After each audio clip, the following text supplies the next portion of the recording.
June 24th, 2004, our second session with Jasper Sanfilippo Sr. and Jeffrey Sanfilippo is here as well, and Dave Deaver running the behind the camera things. Well, why don't we just finish up talking about China a little bit? That you said that basically the situation in China is they seem to be getting more and more aggressive with all these different hand processes of tree nuts and some innovative things which have been, I think, very, very good. They did the salting of the caramels and the nonpareils, and they which, by the way, is that an item that you all have thought about adding to your line? Which one? The in-shell almonds. We're considering it. We're looking at expanding our produce at some point. Currently. It looks like a pretty good item. I'd be interested in wondering if the club stores ever want to take something like that and run with it, because it's a good product, especially when pistachios are so high priced. Although they're going to be going down this fall. Anyway, let's start with what we talked about a few minutes before, and that is I have a wife and two young children, and I know what it's like trying to migrate through the world between personal interests, family interests. And running a business, and our business is extremely simple compared to yours. As you were going through these, I think Johnny's the eldest, right? And he was born in 60. I'm sorry, in 59. 69. Yeah. And in 63 was the trifecta of pain for you, in that your dad died. Right. You had a huge crop. And what was the third thing that happened in 63? Lisa, I think Lisa was born in 64, wasn't she? Or she born in 60? Yeah. She was as bad as all four put together. He's just kidding. Anyway, just give us a sense of what it was like. Day in and day out. You wake up. You've got. How did you and Marion handle that? Yeah, actually, the business was relatively small in the 60s. In fact, it was small up until the mid 70s, and it was a progression of things that were happening then, and it was much slower than you were confronted with today when we're much larger. More of a seasonality. Then. So it wasn't really a difficult situation to handle. Everything, the banking, the selling, the actual shelling, and so forth. It happened over a period of time, and it happened in a progression that was manageable. It's not like today where there's no way you could keep up with everything today in our business, because it's so much larger than it was then. But it really wasn't that much of a problem as we're growing. And then the kids, of course, were getting older. As they get older, they're more and more independent. Right, because, with the exception of Jeffrey, your kids are just amazing. Each one of them is Jeffrey's okay, but but no, I'm serious. You all have to be incredibly proud of yourself, and you have to be proud of, in this day and age where you have, a lot of really wicked situations with especially your individual and family wealth growing so dramatically at the same time, to have balanced kids. It's almost unheard of. I don't know where it comes from, to be honest with you. They all surprised me. Yeah. Jimmy and Jasper in particular. They were kind of wild growing up. I remember. I never expected them to turn out the way they have, but they did, and they've taken tremendous responsibilities, and it's been very encouraging, really. Now Jimmy's running. Is Clearland been renamed? No. It's still clear. It's still Clearland. There's Clearland Map Systems. Map Systems. Okay. Right. Now Jimmy's running. He's that. President Has been. of that company. Right. And how's that company doing? The company's doing very well. Yeah. Have they enjoyed some of the growth of the nut business as well? They actually have done really well. They when he took over the business, it was doing about $55 million a year, and this year they'll do about 115. Wow. So in 4 years, really, he's more than double the size of it. So it's had some tremendous growth. That's fantastic. Now they all moved and situated in the new building. They were, I think, moving basically across the parking lot. They even connected them as well. Beautiful. We're in the process of connecting. We're in the process of connecting. So what will be the total square footage at that They'll point? have 600,000 feet. Wow. When they're finished. They have that much now. It's just that they have to connect them. Connect them. Wow, that's fantastic. Yeah. That's fantastic. Mhm. The let's talk a little bit about management style from again, then and now. I remember Rose Musso telling me that Georgia Nut used to close during the summer. They would just keep the retail store open. Did you ever close during the summer in the No, we never 60s or closed. 70s? Yeah. No, we never closed. Yeah. I found that just mind-boggling. Yeah, I'm surprised that they would have too, because they've always had a very strong business, Yeah. and they've had good growth. Who knows? Maybe I got it wrong. Maybe it was in the 30s and 40s or something, or maybe. I don't know. Yeah. Because let's see, they were. Yeah, I don't ever Yeah. recall them actually closing their plant down for the summer. So that they had that retail outlet on California Avenue before the whole bulk thing hit. That retail that retail thing did. Yeah. It was like, during the 70s and 80s, it was the 80s. During the 80s, I remember that it was like $1.5 million. Just in the store was barely bigger than your office. It was really small. Yeah, they did it was that. the whole bulk thing, and it was such a great novelty that people would wait outside for 15, in? 20 deep to get in to do that. Yeah. Yeah, I don't. But that still was a small fraction of their business. They've had good growth over the years, and they've had good customers. Customers that they've had for a long time because of Rose. Mm-hmm. Yeah, they've done a And good of course, job. when Rick and the other Dave came in there, they just built on that growth. Mm-hmm. Mm-hmm. Good boys. Huh? They're good they're boys. good guys. Yeah. They're good guys. I don't know if you know this about Rick. Rick got married a couple weeks ago. Did he? Got remarried. Yeah. Good for Yeah. him. I didn't He's even know running the this show. story. Yeah. Yeah. But back to the management style. I remember in the old Evans packages, all the customer complaints used to have.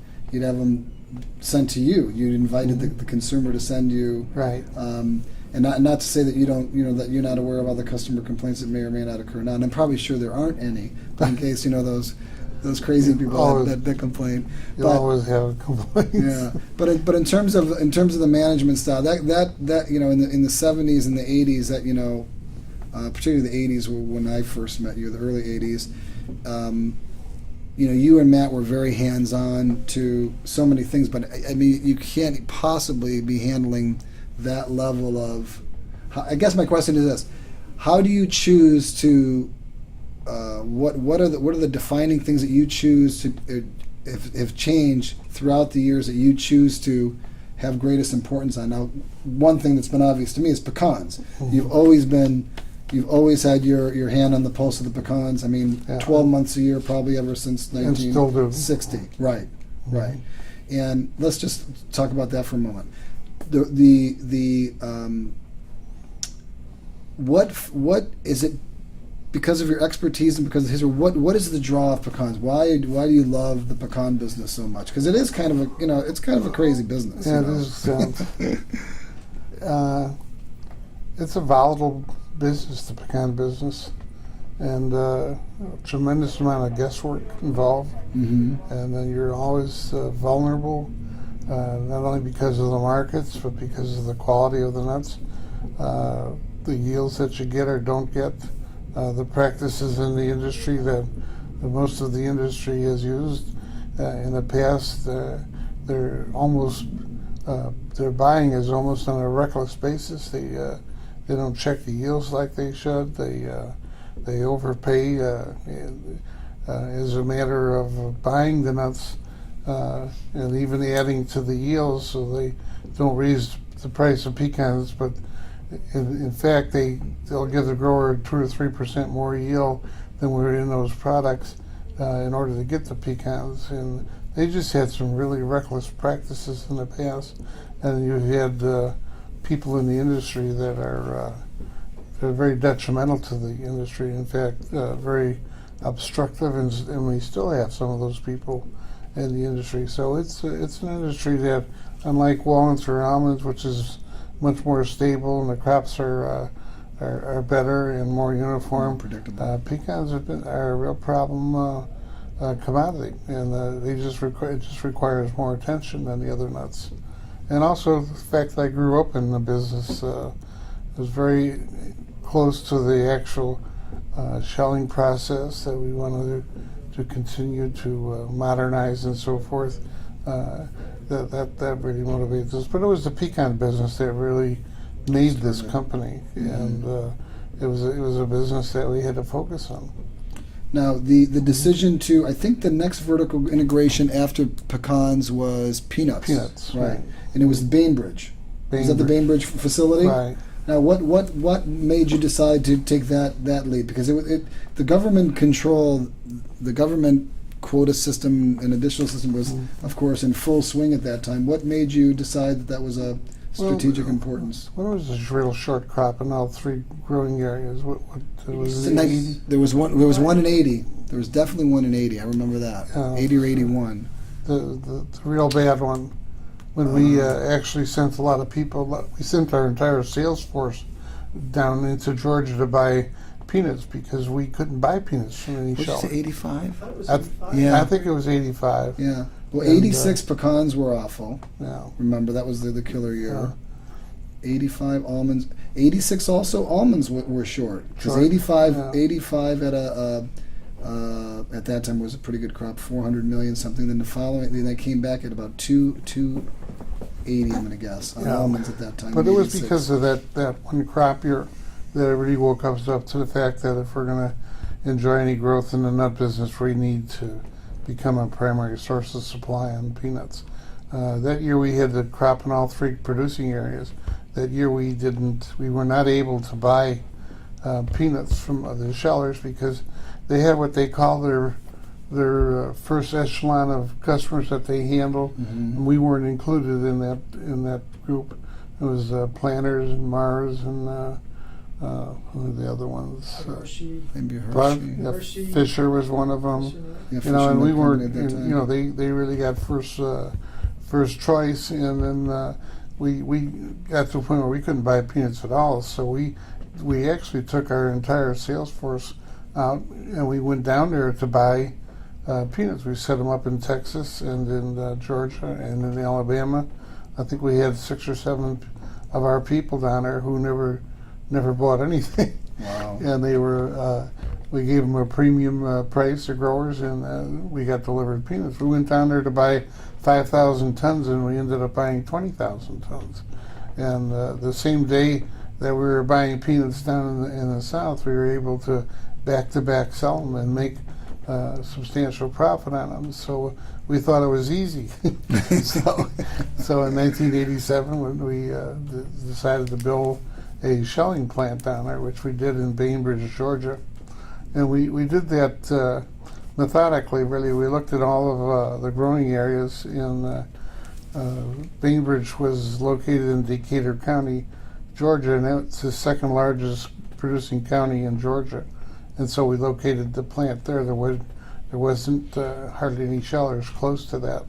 So we put the plant there, and we built a plant that we could shell 60,000 tons of peanuts a year there. And that was a very good move for us because our business was growing. Our dry roast business was growing. I think honey roast business started to come in around there with Eagle Snacks. And that's right, the we Eagle were Snacks. using substantial quantities of peanuts, and we could not afford not to have peanuts. So we built that plant down there to become our own masters in that part of the industry, and it was a tremendously good move for us. We didn't make a lot of money, but we had an assurance of supply, and assurance of good quality supply of peanuts, and that helped us to grow our consumer business. Fantastic. Today this coming year we'll probably handle on a shell basis about 120 million pounds of peanuts or more, and that puts us in the upper echelon now of peanut buyers in the industry. Now, if I remember correctly, that plant started off at about 250,000 square feet. Has it been expanded since then? It was started out at 250. It's presently close to 400,000 feet, and it has its own buying point. It is a very substantial buying point. The buying point that we have in Bainbridge, we bought last year. I think we bought around 10,000 tons right in Bainbridge itself, and we also built a second larger farmer stock building to hold those peanuts. We can store about 12,000 tons of peanuts in Bainbridge alone. So that's gives us some real advantages. Fantastic. Yeah, yeah. Now and you also a few years later, I want to guess it was in the 90s. When did you open the in-shell in North Carolina? Or North Carolina, right? You have the in-shell. Yeah, that was the peanut last facility. That was the last plant we built, and again, it was a question of necessity because of the quality of peanuts. They have it's just all over the board, and to assure you that you're going to have good extra large Virginia peanuts that you can roast and sell in your consumer products on an in-shell basis, you really need to buy good quality peanuts, and to be in the field is one of the assurances that you have that you can pick and choose and buy good quality peanuts and be competitive. Mm-hmm. Now, is the whole, like, I remember Roddenberry from Cairo, Georgia, before they sold to Dean's or whatever. Right. They used to have those boiled peanuts in the Yeah. cans. Is that an item you've ever thought about getting into, or is it No, a very limited market? Yeah, it's Like- kind of a nasty business. Yeah, it didn't look so. Yeah, they don't look very appetizing, and sanitation is a real problem, and it's a troublesome product in terms of bacteria, and it's not very popular throughout the country. Yeah. Just very, very limited amounts are sold in the southeast. Certain areas of the South. Right. Now, is the in-shell? I have no idea. How is the in-shell peanut category going? Is it up? Is it down? Is It's it up, stable? like all the categories. Yeah. Yeah, Good. especially the in-shell peanuts with the sports marketing that's being done. In the club stores now are carrying 5-pound, 3-pound bags of in-shell. The Frito-Lay's launched an in-shell peanut item now. So it's growing just like any of the other category items. Fantastic. And C-stores are picking it up more. The whole convenience store trade. So now, what kind of pack? Because you can't put those in a tube pack, can No, you? it's a 6 to 8 ounce bag. Okay. Oh, great. Because I Good was seller. wondering about that. Pardon me? It's a good seller. Yeah. Excellent. Tremendous. Excellent. Before Bainbridge, I was going to ask you something. Oh, the Eagle Snack. Can we go back on the Eagle Snacks thing for Yeah. a second? Because it seemed to be the most amazing idea that you have Anheuser-Busch opens up this Eagle Snacks division. They invent an amazing product, the honey roast peanut. They have the distribution network already with their trucks that are going to bars. So you've Right. got the nuts, you've got the. What happened? Okay. Why did they fail in your view?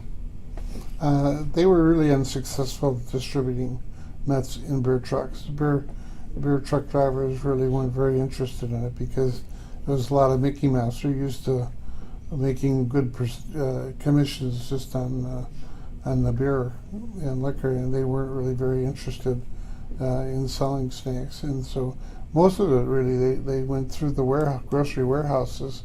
The Eagle Snacks did, and there they competed head on with Planters and with Fisher and with Frito-Lay, and they just never could really get a good foothold in the market. I think at their peak they were around 55 million in sales in nuts, and they were a long way from Planters, and they were a long way from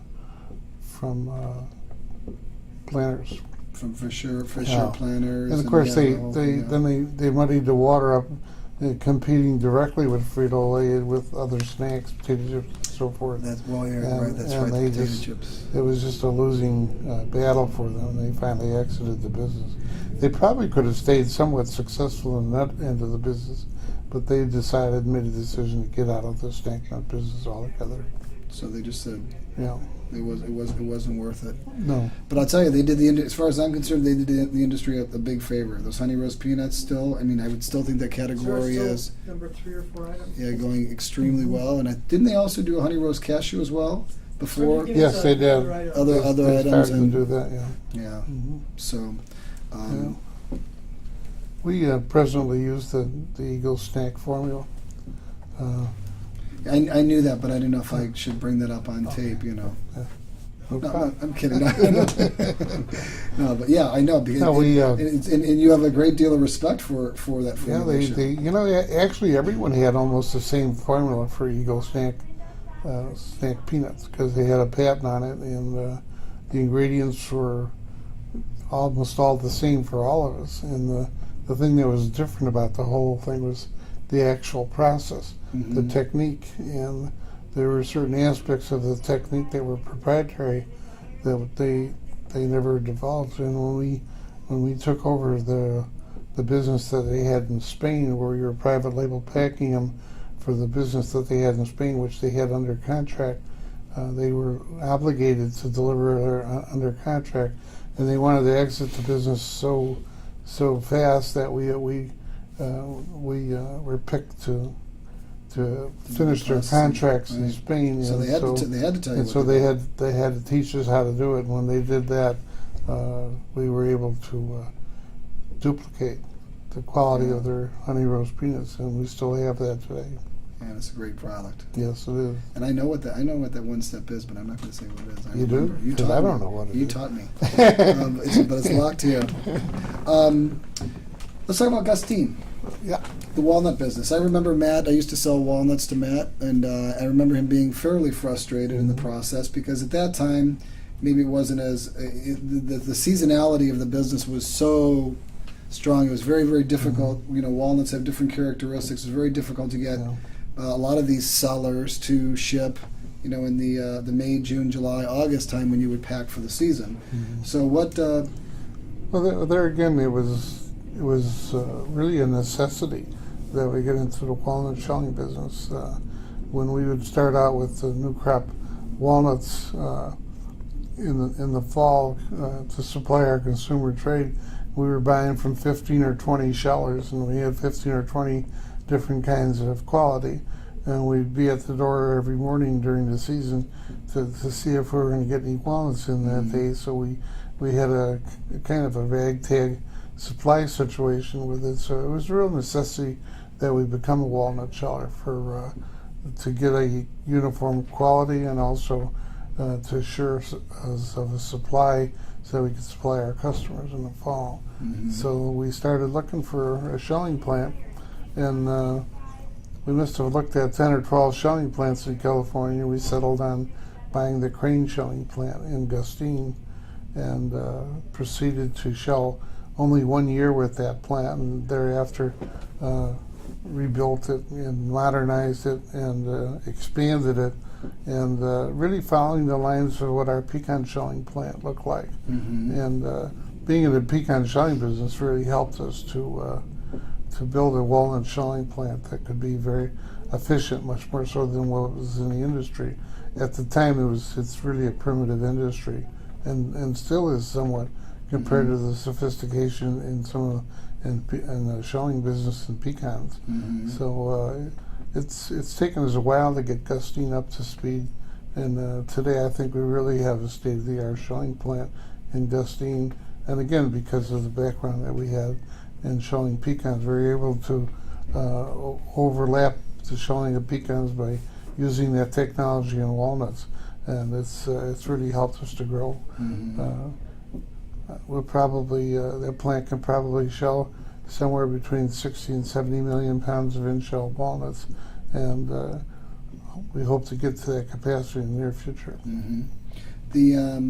Now, one of the changes you made, not obviously I don't want to get into anything proprietary, but didn't you put in the first Quantz walnut cracker in We those put in those the plants? we actually bought the patent on those Quantz crackers for walnuts, and so we have exclusive use of that cracking machine. And what it does is, first year we shelled without the Quantz cracker. We had on our shell out we had probably 75% pieces and smaller pieces, medium pieces, and the other 25% were the larger pieces and walnut halves. And when we did the experimenting and research on the Quantz cracker, we reversed that percentage. We got 75% of large Larger pieces, size. are extra large, and halves, and the rest were small. So it really reversed the percentages we were getting out of the different the shell out. So we actually bought the patent. We have exclusive use of that cracker, and we felt that it gave us a real leg up as far as our competition was concerned, and we still have that advantage over other people in the shelling industry. They still have the other more primitive crackers that they've always used in the shelling industry. So we have somewhat of a leg up on them as far as the actual shelling is concerned, and it gives us an advantage. I remember you saying, I remember you having a conversation with you about it during the process of retooling the plant, and I vividly remember you saying, I thought shelling walnuts would be easier than pecans, but it's not. It's very difficult to shell walnuts. It is much more difficult because in pecans you have the flotation machine, which can separate shells from nuts, and you don't have that in the walnut industry. They have to be hand-picked, and shells are a real problem in walnuts where they used to be in pecans, but not nearly as bad as it is in walnuts. And today we've overcome that with the sophistication in the electric eye sorting now. But initially when we found that we made a lot of pieces with a lot of shell in them that had to be virtually hand-picked, it was an alarming thing for us. I bet. But we got through it. But one of the things that's always impressed me is that there are a lot of people that have gotten into every facet of the business that you're vertically integrated in, and to this day they do not build really food quality plants. They buy, they're glamorized shacks to a certain extent, but you've always had. What is that from that infrastructure mentality, that food plant mentality that you've had? And I can't think of any company, especially ever since this is building is 1981. Was that it? June 1981. Yeah. Since 1981, I can't think of anyone that's really building those kind of plants. Where does that come from? Because obviously it costs a lot of money and it increases your risk in a very low margin business. It really comes as a matter of necessity again. We're more sophisticated today. Our sanitation procedures are sophisticated. We've got HACCP programs in almost all of our plants now, and the customer today demands that sort of thing. And we've just found that there's no way that you can not build a plant today that can be put into a food category. Otherwise, it's too expensive to try to maintain satisfaction and put out a quality product. So we learned a long time ago that we have to build the sanitation into the plant so that we can put out a product that's quality and that's as free from bacteria as it's possible to do. Yeah, but I'm talking. Jasper, you're being kind. You're being very, very humble. That the fact of the matter is, in 1981, when you build this, and again when you went in with every single plant that you've built, these are just first-rate. The old bricks and mortar. I remember you being a little bit annoyed at Dominic's Finer Foods a long time ago because they were buying. I don't know. It might have been when we were doing all those pistachio deals and everything. You're running pistachio deals, and I remember that someone came in with a cashew deal. I think it was someone on a roaster on the south side of Chicago coming in and offering some ridiculous price. Or, you see the bricks and mortar in our facility? Don't they understand a food plant, all that kind of stuff? And they didn't get it then. They really did. They didn't care. They cared about a price then and all that. But you still did it. I don't know. I just think it's one of, in addition to the innovative side and machinery and engineering and business savviness and everything else, but to build the structure, it's kind of the, what was that movie, Build It and They Will Come, kind of Field of Dreams, mentality, which is, I guess it's more of a statement than a question. I think it's just incredible vision and incredible risk, because it had to cost you a multitude of multiples of how much more money than other facilities. Well, I don't know if you could call it a vision. I didn't see that movie, Field of Dreams. Oh, you didn't see it?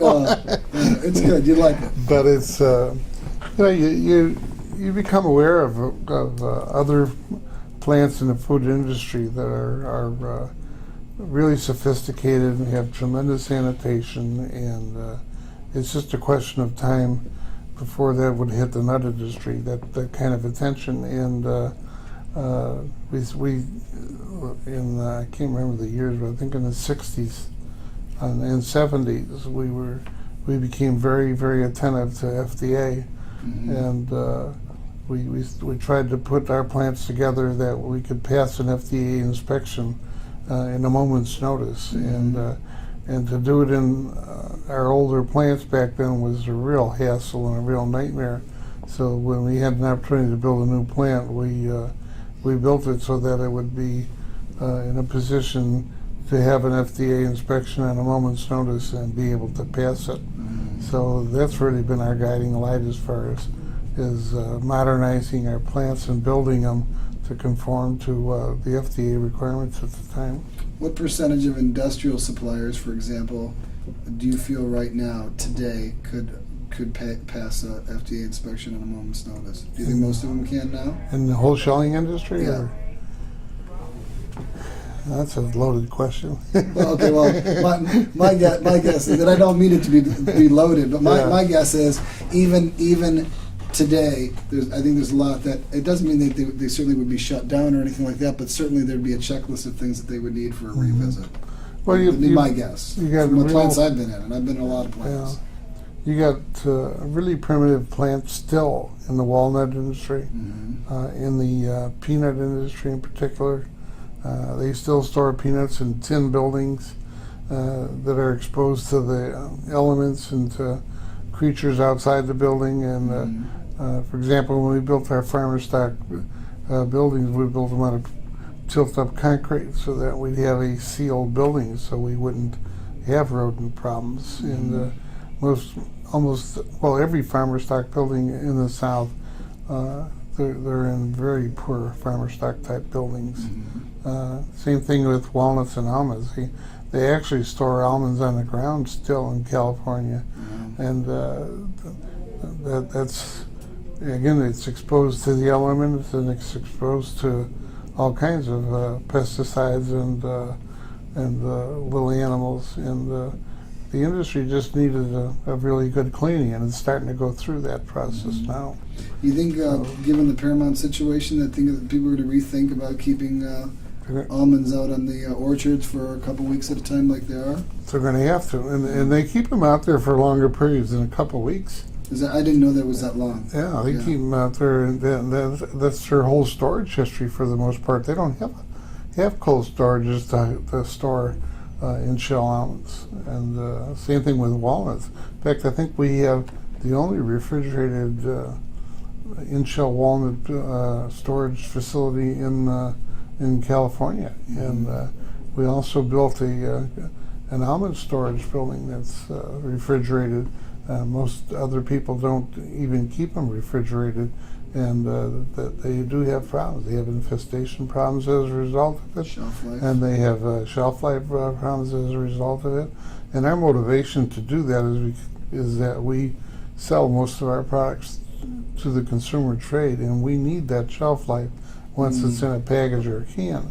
So we're really motivated to do that, but a lot of them are not yet. But it's coming to pass that they will become more sophisticated and build plants that are more food friendly than what's available today. Couple names, because we did a couple names last week, or a couple, whenever it was the last time we got together. Ed Crane. I've never met Ed Crane before. He's the guy that involved with South Georgia. He was a former Beatrice Foods Yeah, guy. he was. Or is it? Let me try to remember. He was with. I think he was with Beatrice Foods, and then he was involved in buying South Georgia pecan. That's all I know about him. I think he was with Steel Sunshine Pecan Shelling Company. Oh, was he? Yeah, I think so. Okay. And then he bought the South Georgia Pecan Shelling Company, and he is a partner with Jim Warren in South Georgia Pecan And still Shelling is. Company today. Okay. Today, right? He's not active in the business. But just In fact, from you very hardly the- ever hear his name, but he's definitely has an ownership piece of that business. I don't think we talked about Hugh King. Did we talk about Hugh King last time? I don't think we did. So. I think because he was involved with Funston, wasn't he? He was with Funston, yeah, I know we talked about Funston, but I don't know if we talked about later Pet. Pet. Yeah. How would that? But I remember Coop talking about him, and, and clearly Tony Newsom talking about him when I was, cutting my teeth in the nut business. Well, if you looked at everybody that in this nut business and you tried to compare him with anybody in that business, you can't compare him. He was by far, in a way, the most sophisticated, dignified, and educated man in the industry. Really? And he was someone that you could do nothing but admire and respect. And when the pecan industry lost him, they lost a tremendous leader. We haven't had a leader in the industry that even approaches him still today. And he was a real status model, or a role model, I should say. Mm-hmm. And he was very well respected in the industry. But the industry itself lost a lot when he retired from it. He was truly a leader. Do you remember what year he retired? Because I don't think he was. It had to be before 80 and 81 when I got into the business. Because I remember Coop talking about. Yeah, I don't remember. And Dick Carey was already working, or Dick Carey had already left Funston. No, I'm sorry. Dick Carey left Kellerman, went to work for Funston. I think he left in the 70s. Okay, in the 70s. Yeah. He left in the 70s. He was pretty sure he was all through the 60s and maybe in the early 70s is when he retired from the industry. But he was a very, very smart man and a good leader. Good leader, the best. And he really, we really didn't have the chaotic situations in the market then that we have today. Whenever he would see that the market was really weak, he'd buy out the weak guys and try to hold up that market. And he was a tremendous stabilizing influence. Which is good for everyone. Yeah. I mean, that's what this industry has always needed, is a leader. And we really never had a leader like him since he's been gone. We had a few leaders, but they haven't had his stability. Right? Well, it's been. I think that a lot, from what I understand, I think during his era, it was more. It wasn't instability because of renegades. It was instability because of people's interpretation of the market and how to react to it. Yeah, there were more people. The business. There were more people in the business then. A lot more processors. There were probably 40 or 50 shellers back then. Yeah. And he really had a stabilizing influence on them.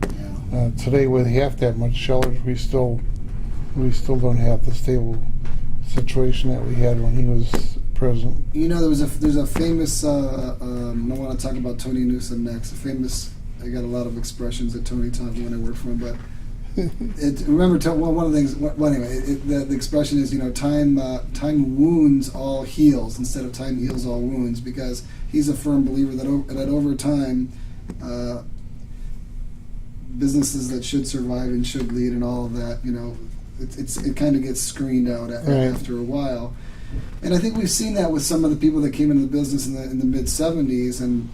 In the pecan shelling business, they're not so strong, or they've had to be reborn through other financial direction. But I mean, at this point, and I'm getting to the leadership situation. I mean, Sanfilippo is I think whether you like it or not, considered the leader in the industry, and people are watching your moves and respecting them, which is much different than what you had before. Mm-hmm. You had, certainly ever since I've gotten in the business, you've had a lot of people doing a lot of crazy things. You remember when Gold Kiss was fairly significant in the early '80s? We represented them with Coop, and they were decent. Waycross, Georgia, decent sheller, packed a good product, but they couldn't handle the antics of some of the renegade shellers that came through the industry. Mm-hmm. So whether you like it or not, you're leading right now. So, but I think not by choice. But I think that you sense it too. I mean, I know you may or may not want to comment on it, but there's a level of respect for your company with regard to the leadership, regardless of whether you want it or not, just through the behavior, and instead of someone just paying ridiculous amounts to the Western shellers to shell the most pecans that year. I mean, there's a huge distinction, and I think it's probably because of the behaving responsibility with buyers and sellers. I think, the pecan shelling industry in particular is had poor, some poor leadership over the years, because you've had people in there that were really not profit motivated. They were mostly egotists, and they were more. It was more important for them to be powerful and to shell the most pecans than it was for them to be moderate about what they bought and shelled and sold and profit minded. And you got a couple of them in there still today that they don't. They're not in the business to make profit. They're in the business to become powerful and to shell the most pecans.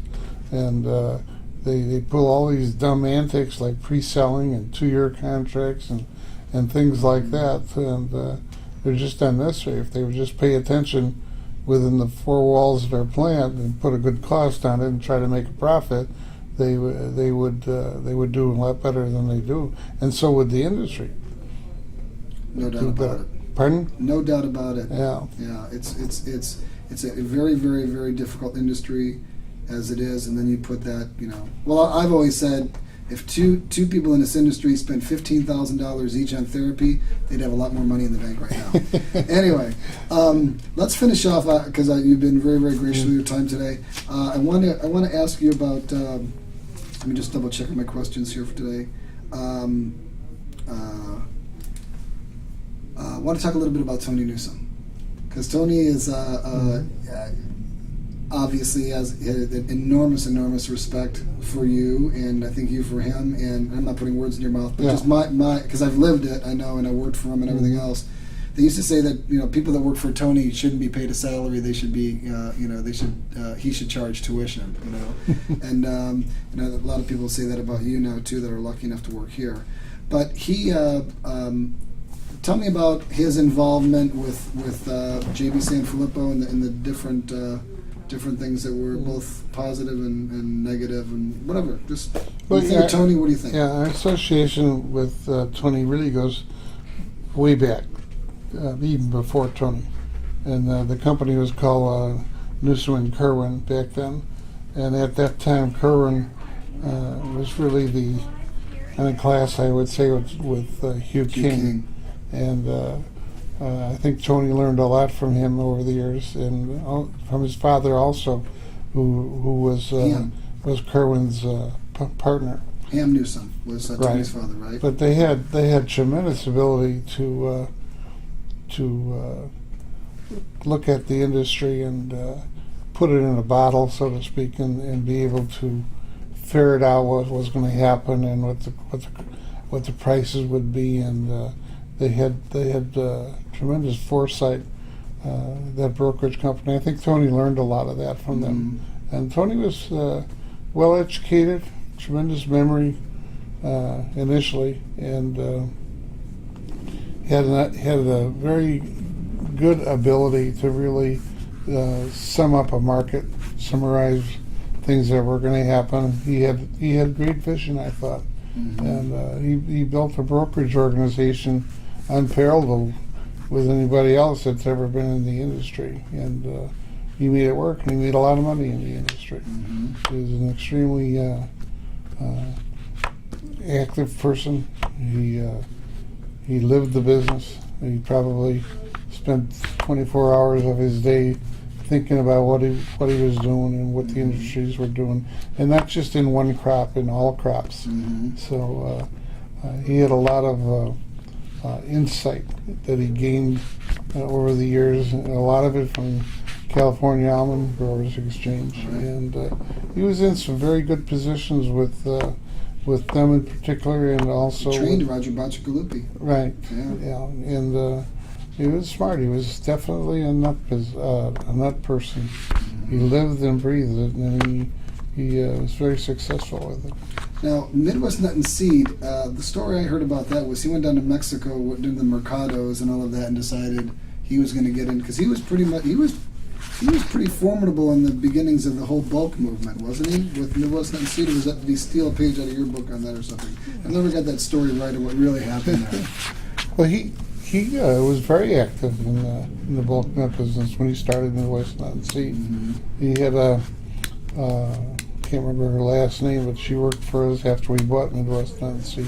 Her first name was Marilyn. She's very astute at the retail end of Bauer? it.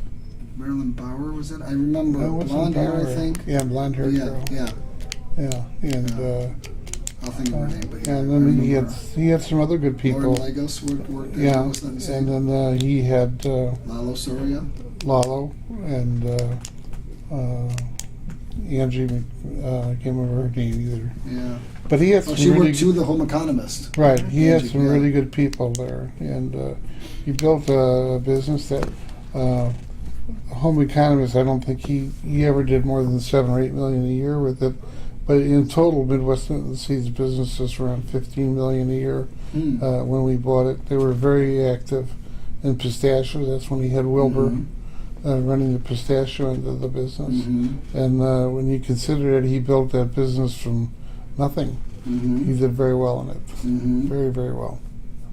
Yeah. Yeah. That was an interesting time. Ada Street. Ada And all the Street. stories between Dave, you don't know this, but it was Ada and Grand Avenue, I think. Yeah, And right Newsom was here with his brokerage office, and other than the office he had above his garage at home, where I worked.